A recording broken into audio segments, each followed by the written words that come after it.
Bismillahirrahmanirrahim. Assalamualaikum warahmatullahi wabarakatuh. Alhamdulillahirabbil alamin. Alhamdulillahilladzi hadana lihada wa ma kunna linahtadiya laula an hadanallah. Asyhadu an la ilaha illallah wahdahu la syarikalah wa asyhadu anna Muhammadan abduhu wa rasuluhu la nabiyya ba'dah. Rabbana la tuzigh qulubana ba'da idh hadaitana wa hab lana min ladunka rahmah innaka antal wahhab. Allahumma salli wa sallim wa barik ala sayyidina wa habibina wa azimina wa nabiyyina Muhammad. Rabbi shrah li sadri wa yassir li amri wa halul 'uqdatan min lisani yafqahu qawli. Teman-teman sekalian, alhamdulillah kita panjatkan kepada Allah Subhanahu wa taala untuk nikmat yang Allah berikan kepada kita, kepada bangsa Indonesia, dan mudah-mudahan kita juga sebagaimana diberikan nikmat, tapi juga Allah memberikan kita kemampuan untuk bisa mensyukuri nikmat Allah. Karena nikmat yang tidak disyukuri itu akan berujung dengan malapetaka dan penyesalan. Sebaliknya, ujian yang disabari itu akan berujung dengan kenikmatan. Jadi enggak hanya bisa kita merasa gembira dan merasa nyaman dengan nikmat yang Allah kasih.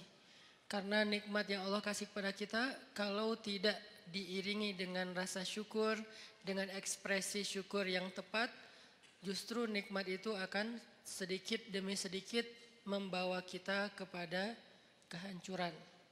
Dan ketika waktu kehancuran itu Allah tetapkan, maka kita hanya bisa menyesal dan menjadi orang yang rugi. Baik itu secara personal maupun secara sebuah bangsa.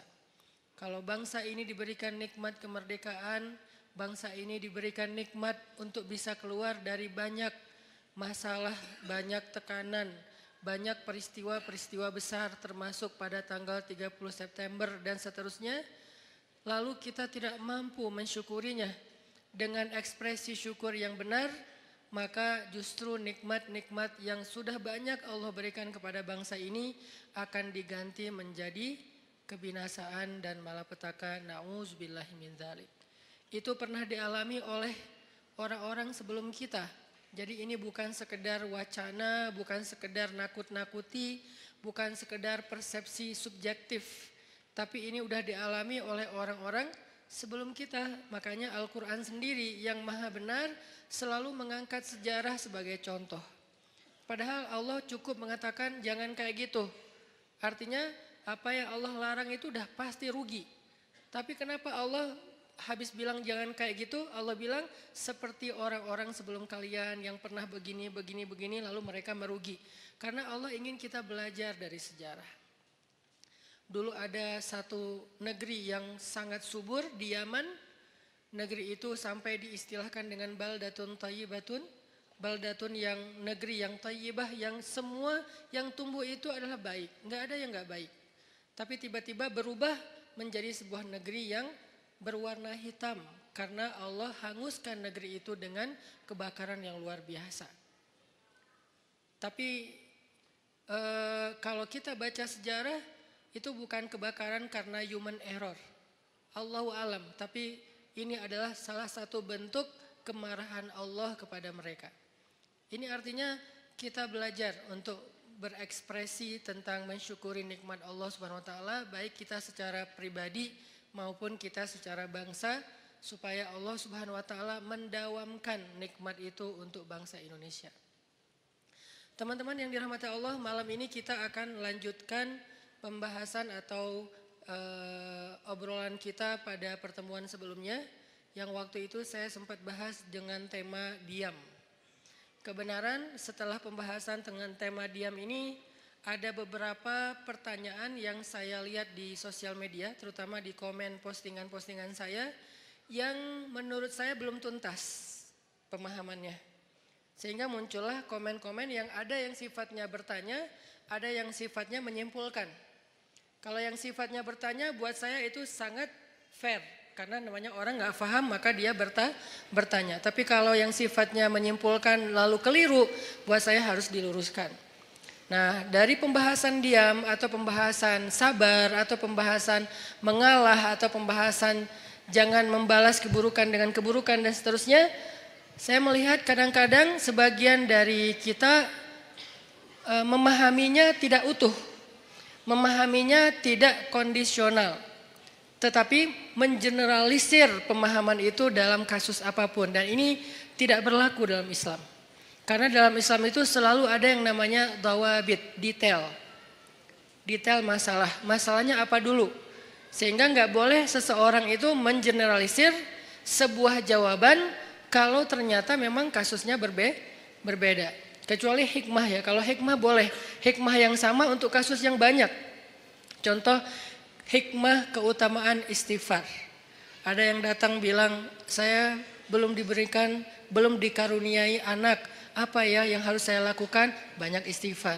Datang lagi, saya belum dapat pekerjaan. Apa yang harus saya lakukan? Banyak istighfar. Saya ribut dengan pasangan. Apa yang harus saya lakukan? Banyak istighfar.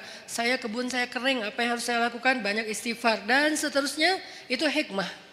Kalau hikmah itu kayak mutiara. Dia punya banyak sisi dan semuanya bercahaya.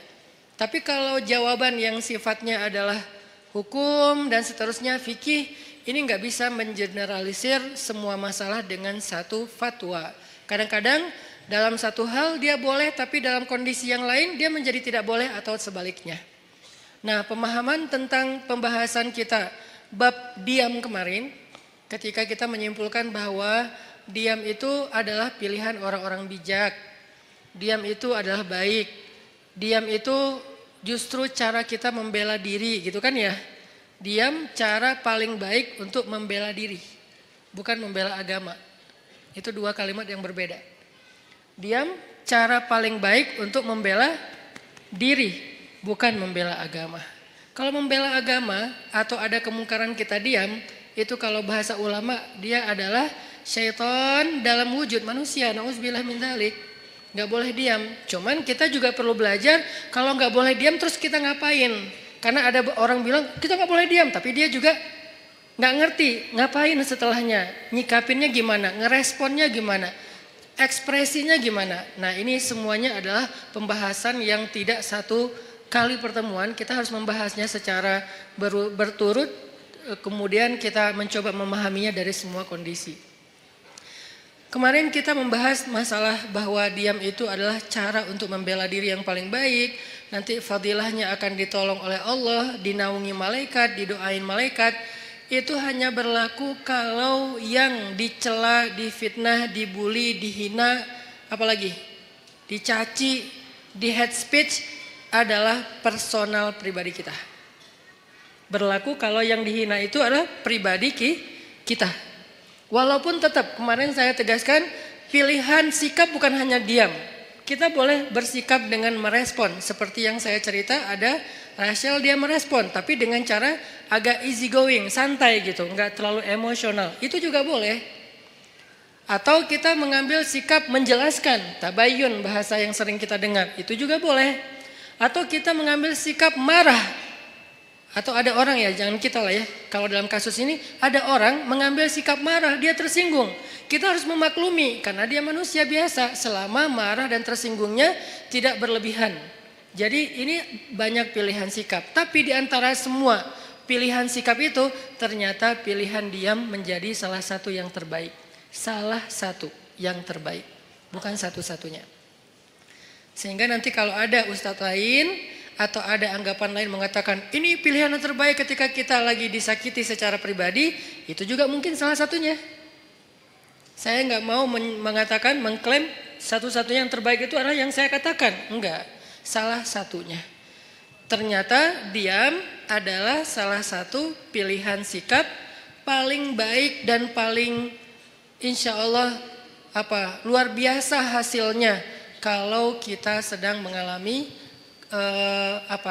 kezoliman terhadap diri kita secara pribadi. Tapi terhadap orang yang dalam tanggungan kita, keluarga kita, orang tua kita, pasangan kita, anak kita, saudara kita, bahkan saudara seiman kita, itu beda lagi. Karena kalau misalnya ada saudara seiman kita disakiti, kita diam, berharap terus nanti malaikat akan mendoakan kita, ini kayaknya ini agak klise ya. Enggak seperti itu pemahamannya. Kalau saudara seiman kita dizolimi, disakiti, maka berlakulah hadis Nabi, tolonglah saudaramu yang zalim atau yang terzolimi. Yang zalim atau yang terzolimi. Para sahabat bertanya, ya Rasulullah, menolong saudara kami yang terzolimi, kami mengerti, maklum, itu sesuatu yang semua orang insya Allah memaklumi. Maklum itu bahasa Arab, maklum. Tapi menolong saudara kami yang menzolimi, itu gimana? Kata Nabi, cegah dia dari perbuatan zalim, berarti engkau telah menolong dia. Ini artinya menolong saudara kita yang dalam keadaan terzolimi, teraniaya, difitnah, disakiti, kita boleh menolongnya, kita boleh merespon, kita boleh membela, tapi dengan cara-cara yang juga harus ada di dalam etika moralnya seorang yang beriman. Tapi kalau diri kita, maka contoh-contoh yang saya angkat kemarin rata-rata lebih ke sikap dia kalau dia pribadi yang disakiti. Ada siapa kemarin? Maryam. Ada Aisyah nanti di surat An-Nur. Ketika Aisyah dituduh selingkuh dengan Sofwan, Aisyah diam. Maryam dituduh berzina, nggak punya suami tapi punya anak. Maryam diam. Nah ini artinya yang dituduh, yang disakiti itu adalah personal orangnya, sehingga sikap orang itu adalah diam setelah dia mencoba untuk tabayun sewajarnya. Sekali, dua kali, setelah itu tidak dilanjutkan karena sudah dijelaskan, sehingga tidak berlanjut dengan perdebatan. Itu adalah tutorial diam dalam kondisi ketika kita sedang